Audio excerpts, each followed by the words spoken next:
Hello दोस्तों, आप सभी लोगों का हमारे यूट्यूब चैनल में स्वागत है। तो जिन लोगों का जो है टेक्नीशियन ग्रेड थर्ड का एग्ज़ाम चल रहा है या फिर जो लोग फॉर्म भरे हैं इस एग्ज़ाम का, उन सभी लोगों के लिए यह क्लास इम्पॉर्टेंट है। इसमें जो है 14 जुलाई सेकंड शिफ्ट से संबंधित प्रश्न सभी को हम करवाएंगे। तो बस आप लोग लास्ट तक देखते रहिए। अगर अभी तक आप लोग हमारे चैनल पर नए हैं तो चैनल को सब्सक्राइब कर लीजिए और बेल आइकन को भी दबा लीजिए, ताकि जब भी हम क्लास को अपलोड करें तो आप लोगों तक जो है नोटिफिकेशन पहुँच जाए। और अगर आप लोगों को जो है इस क्लास का पीडीएफ चाहिए तो पीडीएफ के लिए आप हमारा टेलीग्राम चैनल ज्वाइन कर सकते हैं, जिसका नाम है teaching with Govind. Telegram channel का लिंक डिस्क्रिप्शन में भी हम दे दिए हैं, वहाँ से भी आप ज्वाइन कर सकते हैं। तो चलिए शुरू करते हैं आज के प्रश्नों को। इसमें हम पहले देखेंगे सामान्य ज्ञान से संबंधित प्रश्न, जिसमें से टोटल 10 प्रश्न है। उसके बाद हम और प्रश्नों को देखेंगे। इसमें आपका पहला प्रश्न है कि भारत में सबसे लंबी नदी कौन सी है। भारत में जो है सबसे लंबी नदी आपकी कौन सी है, तो इसका आंसर हो जाएगा गंगा नदी। भारत में जो है सबसे लंबी नदी आपकी कौन सी है, तो गंगा नदी है। गंगा नदी की कुल लंबाई क्या है? नदी की जो है कुल लंबाई आपकी है 2525 किलोमीटर। तो कई शिफ्टों में पूछ देता है कि डायरेक्ट कि गंगा नदी की जो है लंबाई कितनी है, तो आपका है 2525 किलोमीटर गंगा नदी की लंबाई है। आगे बढ़ते हैं। अगला प्रश्न आपका है प्रश्न नंबर 2। प्रश्न नंबर 2 है, पंचशील सिद्धांत किन दो देशों के जो है बीच बना है। पंचशील सिद्धांत सिद्धांत जो है आपका वह किन दो देशों के बीच जो है बना है, तो इसका सही आंसर क्या हो जाएगा? भारत और चीन। भारत और चीन के बीच जो है पंचशील सिद्धांत के जो है समझौते को हुआ है। पंचशील सिद्धांत जो है यह आपका अस्तित्व में कब आया, तो इसको सन 1954 में जो है शांतिपूर्व से जो है इसको अस्तित्व में लाया गया। अगले प्रश्न की तरफ बढ़ते हैं। प्रश्न नंबर 3। प्रश्न नंबर 3 आपका है, बिहार शब्द की जो उत्पत्ति किस शब्द से हुई है। बिहार शब्द की जो उत्पत्ति है वह किस शब्द से हुई है, तो इसका आंसर हो जाएगा बिहार से। बिहार शब्द की उत्पत्ति किस शब्द से हुई है, तो बिहार से जो है आपका बिहार शब्द की उत्पत्ति हुई है। और यह किसके नाम पर पड़ा है, तो बौद्ध विहारों के कारण जो है इसका नाम बिहार पड़ गया। बौद्ध विहारों के कारण जो है इनका नाम इस जो है स्टेट का नाम क्या पड़ गया? बिहार।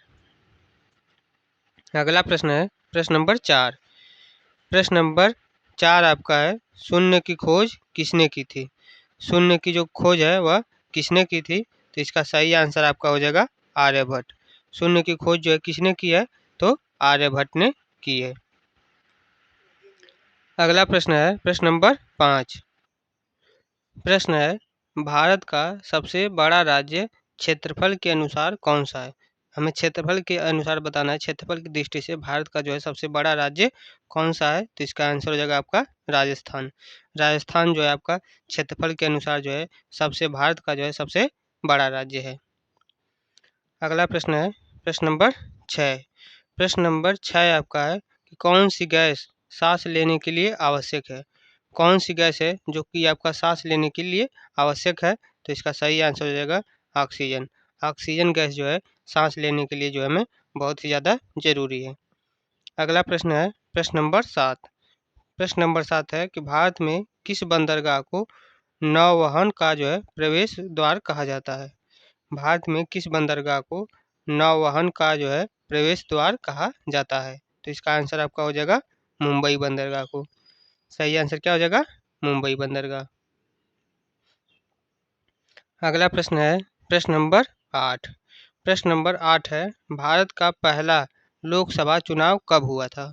भारत का जो है पहला लोकसभा चुनाव जो है आपका कब हुआ था, तो इसका आंसर हो जाएगा सन 1951 से लेकर सन 1952 तक चला था। भारत का जो पहला लोकसभा चुनाव है वह सन 1951 से लेकर सन 1952 तक चला था। अगला प्रश्न है प्रश्न नंबर 9। प्रश्न नंबर 9 है, जलियांवाला बाग हत्याकांड किस वर्ष हुआ था। जलियांवाला बाग हत्याकांड जो है आपका यह किस वर्ष हुआ था, तो इसका सही आंसर हो जाएगा सन 1919 में। सन 1919 में जो है आपका जलियांवाला बाग हत्याकांड हुआ था। अगला प्रश्न है प्रश्न नंबर 10। प्रश्न नंबर 10 है, पृथ्वी ग्रह को जो है नीला ग्रह क्यों कहा जाता है? पृथ्वी ग्रह को जो है नीला ग्रह क्यों कहा जाता है? तो इसका सही आंसर हो जाएगा जल की जो है अधिकता के कारण जो है पृथ्वी को जो है नीला ग्रह के रूप में कहा जाता है, यानी कि जाना जाता है। किस कारण से? तो जल की जो है अधिकता के कारण। अब हम देखेंगे करंट अफेयर से संबंधित महत्वपूर्ण प्रश्नों को, जो कि आपके एग्जाम में पूछे गए हैं और कुछ आगे जो है आने वाले शिफ्टों में पूछे जा सकते हैं। जिसमें आपका अगला प्रश्न है प्रश्न नंबर 11। प्रश्न है 2025 में जन औषधि केंद्र की संख्या कितनी तक जो है पहुंचाने का जो है लक्ष्य रखा गया है? 2025 में जन औषधि केंद्र की जो संख्या है कितनी तक जो है पहुंचाने का जो है लक्ष्य रखा गया है? तो इसका सही आंसर क्या हो जाएगा? 10,000। 10,000 तक जो है पहुंचाने का लक्ष्य रखा गया है। सही आंसर क्या हो जाएगा? 10,000। यह जो है सस्ती दवाओं को उपलब्ध कराने के लिए जो है जन औषधि केंद्र को जो है शुरू किया गया है। अगला प्रश्न है प्रश्न नंबर 12। प्रश्न नंबर 12 है स्वच्छ भारत मिशन 2.0 का उद्देश्य क्या है? स्वच्छ भारत मिशन 2.0 का मुख्य उद्देश्य क्या है? तो इसका आंसर हो जाएगा ठोस कचरा प्रबंधन को सशक्त बनाना। ठोस कचरा प्रबंधन को जो है सशक्त बनाना। अगला प्रश्न है प्रश्न नंबर 13। प्रश्न नंबर 13 आपका है हाल ही में किसे 2025 का ग्लोबल टीचर अवार्ड मिला है? हाल ही में जो है किसे 2025 का ग्लोबल टीचर अवार्ड से सम्मानित किया गया है? तो इसका सही आंसर हो जाएगा विनीता शर्मा को। विनीता शर्मा को जो है ग्लोबल टीचर अवार्ड 2025 मिला है। अगला प्रश्न आपका है प्रश्न नंबर 14। प्रश्न नंबर 14 आपका है भारत का पहला ग्रीन एयरपोर्ट कौन सा बना है? भारत का जो है पहला ग्रीन एयरपोर्ट आपका कौन सा बना है? तो इसका आंसर क्या हो जाएगा? Cochin international airport. Cochin international airport जो है भारत का पहला ग्रीन एयरपोर्ट बना है। आगे देखते हैं अगला प्रश्न आपका है प्रश्न नंबर 15। प्रश्न नंबर 15 है मिशन कर्मयोगी किससे संबंधित है? मिशन कर्मयोगी जो है आपका किससे संबंधित है? तो इसका आंसर हो जाएगा सरकारी कर्मचारियों का प्रशिक्षण से। मिशन कर्मयोगी जो है यह आपका किससे संबंधित है? तो सरकारी कर्मचारियों के जो है प्रशिक्षण से संबंधित है। अब हम देखेंगे हिंदी व्याकरण से संबंधित महत्वपूर्ण प्रश्न, जिसमें आपके अगला प्रश्न है प्रश्न नंबर 16 कि राजभाषा किस प्रकार का समास है? यानी कि राजभाषा में जो है कौन सा समास होगा? तो राजभाषा में आपका समास है तत्पुरुष समास। राजभाषा में कौन सा समास होगा? तत्पुरुष समास होगा।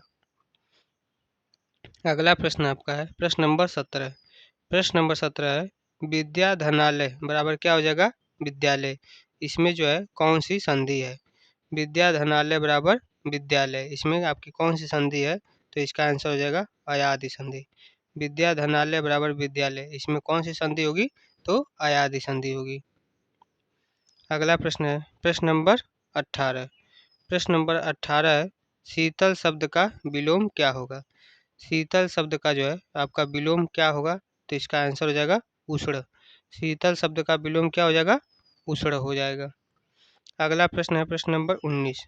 प्रश्न है कि ध्यान पूर्वक में कौन सा प्रत्यय है? ध्यान पूर्वक में जो है आपका प्रत्यय क्या होगा? तो ध्यान पूर्वक में प्रत्यय हो जाएगा आपका पूर्वक। तो सही आंसर क्या हो जाएगा? पूर्वक। ध्यान पूर्वक में प्रत्यय क्या हो जाएगा? पूर्वक।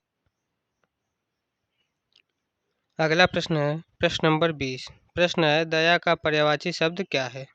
दया का जो है हमसे क्या पूछा है? पर्यायवाची शब्द पूछा है कि पर्यायवाची शब्द क्या होगा? तो इसका आंसर हो जाएगा करुणा। दया का पर्यायवाची क्या हो जाएगा? करुणा। अगला प्रश्न है प्रश्न नंबर 21। प्रश्न नंबर 21 है लाल प्लस पीला बराबर लाल पीला, यह किस प्रकार का समास है? लाल प्लस पीला बराबर लाल पीला, यह किस प्रकार का समास है? तो इसका आंसर हो जाएगा द्वंद्व समास। किस प्रकार का समास है? द्वंद्व समास। लाल प्लस पीला बराबर लाल पीला, इसमें किस प्रकार का समास होगा? तो द्वंद्व समास होगा। अगला प्रश्न है प्रश्न नंबर 22। प्रश्न नंबर 22 है सदा किस श्रेणी का शब्द है? आपका सदा जो है यह किस श्रेणी का शब्द है? तो इसका सही आंसर क्या हो जाएगा? सही आंसर हो जाएगा क्रिया विशेषण। सदा यह जो है आपका किस प्रकार का शब्द है? तो यह आपका जो है क्रिया विशेषण है। आगे बढ़ते हैं। अगला प्रश्न आपका है प्रश्न नंबर 23। प्रश्न है सच्चा शब्द में कौन सा प्रत्यय है। सच्चा शब्द में जो है आपका कौन सा प्रत्यय होगा, तो इसका आंसर हो जाएगा चा प्रत्यय होगा। सच्चा में जो है कौन सा प्रत्यय हो जाएगा, तो चा प्रत्यय होगा। अगला प्रश्न है प्रश्न नंबर 24। प्रश्न नंबर 24 है विपत्ति का जो है हमें क्या बताना है, विलोम शब्द क्या है। विपत्ति का हमें विलोम शब्द बताना है, तो इसका आंसर क्या हो जाएगा सौभाग्य। विपत्ति का विलोम क्या हो जाएगा सौभाग्य। अगला प्रश्न है प्रश्न नंबर 25। प्रश्न नंबर 25 है राष्ट्र प्लस पिता बराबर आपका हो जाएगा राष्ट्रपिता। राष्ट्र प्लस पिता बराबर हो जाएगा राष्ट्रपिता, तो इसमें आपका कौन सा समास है। तो राष्ट्रपिता में जो है आपका कौन सा समास होगा, तो इसका सही आंसर हो जाएगा आपका कर्मधारय समास। राष्ट्रपिता में जो है आपका कौन सा समास होगा, तो कर्मधारय समास होगा। अब हम देखेंगे कंप्यूटर ज्ञान पर आधारित महत्वपूर्ण प्रश्न। कंप्यूटर ज्ञान पर आधारित जो भी महत्वपूर्ण प्रश्न हैं सभी को हम कवर करेंगे, जिसमें आपका अगला प्रश्न है प्रश्न नंबर 26। प्रश्न है सीपीयू को कंप्यूटर का जो है क्या कहा जाता है। सीपीयू को जो है कंप्यूटर का क्या कहा जाता है, तो इसका आंसर हो जाएगा मस्तिष्क। सीपीयू को जो है कंप्यूटर का मस्तिष्क कहा जाता है, यानी कि ब्रेन ऑफ कंप्यूटर। सीपीयू को जो है कंप्यूटर का दिमाग, यानी कि सीपीयू को कंप्यूटर का मस्तिष्क कहा जाता है। अगला प्रश्न है प्रश्न नंबर 27। प्रश्न है हार्ड डिस्क किस प्रकार की मेमोरी है। जो आपकी हार्ड डिस्क है वह किस प्रकार की मेमोरी है, तो इसका आंसर हो जाएगा यह अस्थाई यानी कि परमानेंट मेमोरी है। जो आपकी हार्ड डिस्क है वह किस प्रकार की मेमोरी है, तो यह आपकी अस्थाई मेमोरी यानी कि परमानेंट मेमोरी है। अगला प्रश्न है प्रश्न नंबर 28। प्रश्न नंबर 28 है www का जो है पूरा रूप क्या है, यानी कि हमसे www का फुल फॉर्म पूछा है। तो www का फुल फॉर्म क्या हो जाएगा, तो वर्ल्ड वाइड वेब, यानी कि इसका सही आंसर क्या हो जाएगा www का पूरा रूप, तो हो जाएगा world wide web. World wide web इसका सही आंसर हो जाएगा। अगला प्रश्न है प्रश्न नंबर 29। प्रश्न है कि पीडीएफ फाइल को खोलने के लिए सामान्यतः कौन सा सॉफ्टवेयर प्रयोग होता है। पीडीएफ फाइल को जो है खोलने के लिए सामान्यतः कौन सा सॉफ्टवेयर प्रयोग होता है, तो इसका आंसर हो जाएगा adobe Acrobat reader. Adobe Acrobat reader इस जो है सॉफ्टवेयर का प्रयोग करते हैं पीडीएफ फाइल को जो है खोलने के लिए। अगला प्रश्न है प्रश्न नंबर 30। प्रश्न नंबर 30 आपका है कंप्यूटर नेटवर्क में आईपी का अर्थ क्या है। कंप्यूटर नेटवर्क में जो है आपका आईपी का मतलब क्या होता है, तो इसका आंसर हो जाएगा इंटरनेट प्रोटोकॉल।